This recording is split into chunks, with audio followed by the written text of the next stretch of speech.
ये बताइए कि आपको कोई सक्सेस होने से रोक सकता है? नहीं।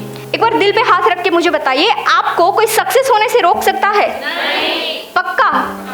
पक्का नहीं रोक सकता है। इसीलिए क्योंकि सूर्य को कोई प्रकाश देने से नहीं रोक सकता है, नदी को पहाड़ को चीरने से समुद्र तक मिलने तक कोई नहीं रोक सकता है, तो आपको कोई नहीं रोक सकता है, कोई नहीं रोक सकता है। कैसे? मैं आपको बताती हूँ एक एग्जाम्पल देकर। ध्यान से सुनिएगा, गंभीरता से, थोड़ा सीरियस होकर इस बात पे, मेरे शब्दों पे ध्यान दीजिएगा। एक प्राचीन समय की बात है, प्राचीन समय की बात है, बहुत साल पहले की बात है। एक महिषासुर करके राक्षस था, दानव था। नवरात्रि अभी गई है, हम सबको उसकी स्टोरी पता ही होगी शायद, पर नहीं है तो मैं बताती हूँ। प्राचीन समय में एक महिषासुर करके दानव था और उन्होंने 10,000 वर्ष तक तपस्या की थी। क्या किया था? तपस्या की थी, है ना। 10,000 वर्ष तक तपस्या करने के बाद ब्रह्मा जी प्रसन्न हुए और ब्रह्मा जी से उन्होंने वरदान मांगा और ब्रह्मा जी प्रसन्न हुए तो ब्रह्मा जी ने बोला, मांगो वरदान, आपको क्या चाहिए? अब महिषासुर ने बोला कि मुझे वो वरदान दो कि मैं अमर हो जाऊँ, मैं मरूँ ना, मेरी मृत्यु ना हो। अब ब्रह्मा जी ने बोला, यार ऐसा तो पॉसिबल नहीं हो सकता है, क्योंकि जिसकी जन्म है उसका मृत्यु निश्चित है। आप चाहे अमरत्व मांग रहे हैं, कितनी भी कड़ी तपस्या कर रहे हैं, ये पॉसिबल नहीं होगा। ये फिलोसॉफी यहाँ पे सेट नहीं हो रही है, इसीलिए क्योंकि जिसका जन्म है उसकी मृत्यु निश्चित है, चाहे कैसे भी करके निश्चित है। तो महिषासुर ने बोला कि ठीक है, चलो भाई मैं मान लेता हूँ, बट मुझे वरदान तो चाहिए। मुझे ऐसा वरदान दो कि मुझे देवता ना मार सके, यक्ष गंधर्व मनुष्य ना मार सके, मुझे ऐसा वरदान दो। ब्रह्मा जी ने बोला ठीक है। अब महिषासुर ने वरदान तो मांग लिया, महिषासुर ने ये एक चीज़ को नज़रअंदाज कर दिया, है ना। और दानव की एक चीज़ हमेशा से ऐसी रहती है कि वो ज़्यादा बुद्धि नहीं लगाते हैं। दानव वृत्ति जिसके अंदर होती है या दानव होते हैं, वो ज़्यादा समझदारी से नहीं सोचते हैं। तो इन्होंने बोला कि मुझे देवता ना मारने चाहिए, गंधर्व यक्ष मनुष्य ये सब में से मेरी मृत्यु नहीं होनी चाहिए, मुझे नहीं मारने चाहिए। अब एक स्त्री साइड में रह गई थी और उसको हमेशा ऐसा लगता था कि स्त्री तो अबला होती है, स्त्री तो कमज़ोर होती है, स्त्री तो क्या ही कर सकती है और वो मुझे कैसे मार सकती है ना। तो स्त्री को उन्होंने नज़रअंदाज कर दिया था। अब वरदान तो मिल चुका था, ब्रह्मा जी ने बोल दिया ठीक है, तुझे नहीं मारेगा कोई, ठीक है। अब वो तो बड़े खुश हो गए और खुश होने के बाद सब जगह पर आक्रमण करने लगे, स्वर्गलोक पे आक्रमण करना शुरू कर दिया, क्योंकि दानवों को क्या चाहिए होता है? स्वर्ग की गद्दी चाहिए होती है, इंद्रलोक ही चाहिए होता है। स्वर्गलोक पर देवताओं के साथ युद्ध किया और कैसे भी करके देवताओं को वहां से निकाल कर स्वर्ग को जीत लिया। अब जैसे ही स्वर्ग को जीत लिया, स्वर्ग उसका हो गया, देवताओं वहीं से निकल गए और देवताओं पहाड़ों में एक गुफा में गुप्त जगह पर रह रहे हैं। कुछ साल बीत गए, अब देवताओं दुख, स्वर्गलोक में तो सुख है, अब वो देवता ये सारे पहाड़ में रह रहे। देवता पहाड़ में रहते थे, उसके भी कुछ वर्ष बीत गए। अब कुछ वर्षों के बाद उसको अचानक से क्लिक हुआ कि इसका तो हमें समाधान करना चाहिए या सॉल्यूशन निकालना चाहिए, बड़ी बड़ी व्यथा है।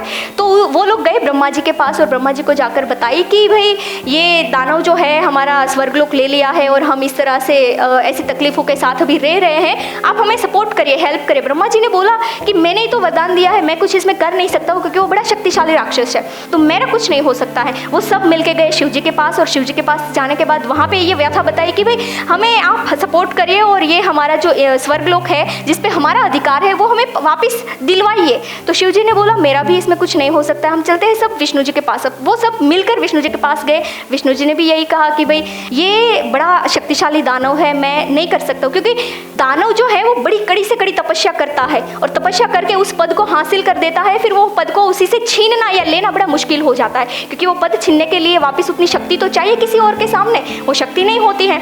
अब वो विष्णु जी ने भी बोल दिया कि भाई ये पॉसिबल नहीं है। फिर एक चीज़ निकाले कि भाई चलिए हम इसको हराना है तो एक सॉल्यूशन कर सकते हैं कि हम सबकी जो बिखरी हुई शक्तियाँ है, क्योंकि विष्णु जी के पास सुदर्शन चक्र होता है, शिव जी के पास त्रिशूल होता है और ब्रह्मा जी के पास कमंडल होता है, तो एक एक शस्त्र से कुछ नहीं होगा, एक एक शस्त्र से वो नहीं मरेगा, क्योंकि शस्त्र तो पावरफुल है हर किसी के पास, पर एक एक शस्त्र है, राइट। तो एक एक शस्त्र जो है इससे काम नहीं बनेगा, ऐसा सोचकर वो सभी ने मिल के क्या किया, एक ब्रह्मा जी में से एक शक्ति का पुंज निकला, एक विष्णु जी में से शक्ति का पुंज निकला, एक शिव जी में से शक्ति का पुंज निकला और सबकी शक्ति एक जगह पर एकत्रित हुई।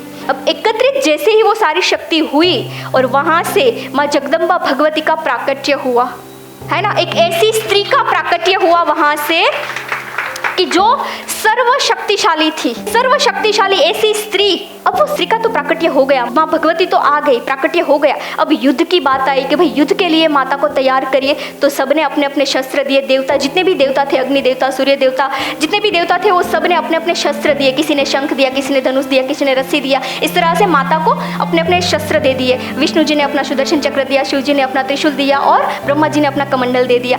सबने शस्त्र दे दिया। अब समझिए वो जो माँ दुर्गा है वो कितने शक्तिशाली बन गए, क्योंकि सबके शस्त्र किसके पास आ गए?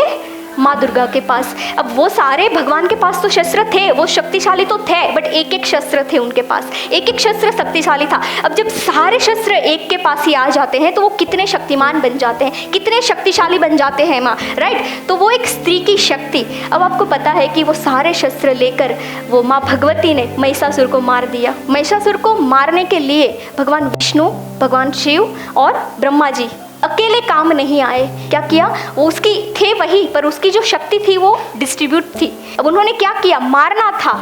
अब शक्तिशाली दानव को मारने के लिए शक्ति वैसी ही चाहिए कि उसे बीट कर सके। तो क्या किया कि सबने अपनी शक्ति को एकत्रित किया एक जगह पर, और एकत्रित करने के बाद वो दानव को हरा दिया और स्वर्गलोक वापस ले लिया। अब मेरा ये जो स्टोरी आपको करने का मकसद है वो ये है कि स्टोरी से मैसेज बहुत बड़ा निकलता है।